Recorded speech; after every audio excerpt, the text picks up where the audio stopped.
माफ करिया है छोटी मैया। बोली छठी मैया की अमाई कोनो गलती हुई तो माफ कर दिया कहे सीखी छठ गवला के बाद, लेकिन कोनो बात ना। ये बिटिया के पिताजी की फरमाइश है। अरे जानता ने बंद बिहार में दारू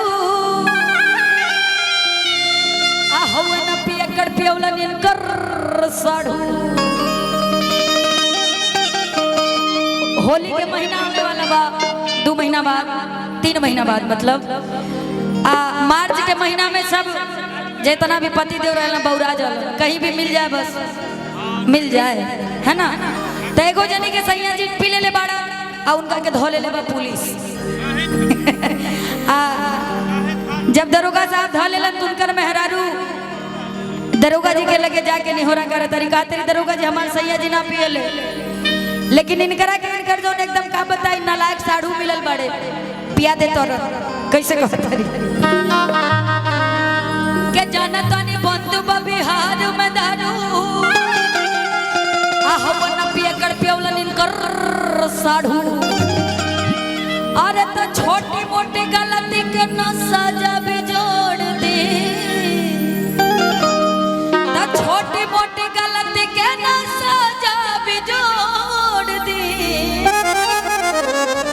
अरे पियल बड़ सैया दरोगा जी छोड़ दी। कहा तारी रहुआ छोड़ दी, हम खुले समझ ले कहा तारी। अरे तमुआई जब इनको कमर को कलर छोड़ दी हमारा बता। लेकिन इतना पे जब अपना सैया जी के छोड़ा के लेके जाता रही अपना घर है तो अपना सासू जी से कहा तरी अम्मा जी सुनी हमरो के लगाही सुताली ए अम्मा जी हमरो के लगाही सुताली।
और बेटवा इतना निकम्मा मिलल बड़े कि हम का बताई।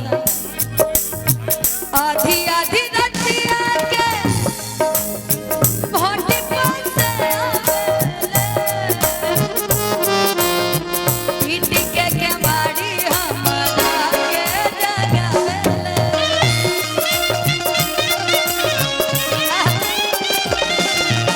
गुरुजी आधी आधी रतिया आधी आधी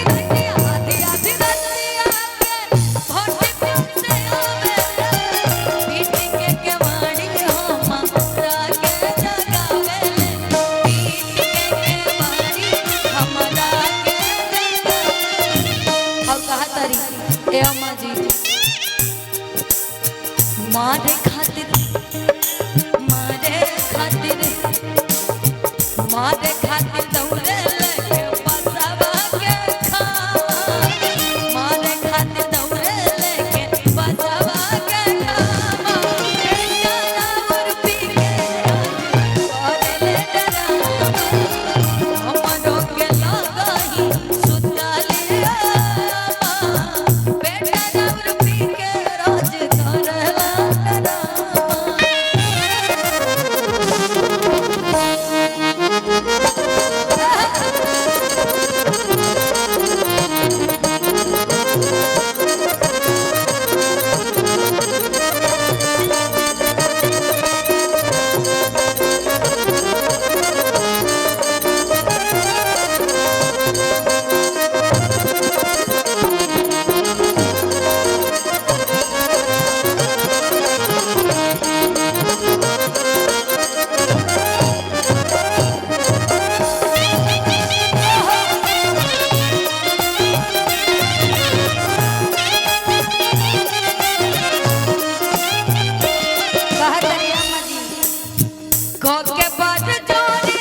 बताई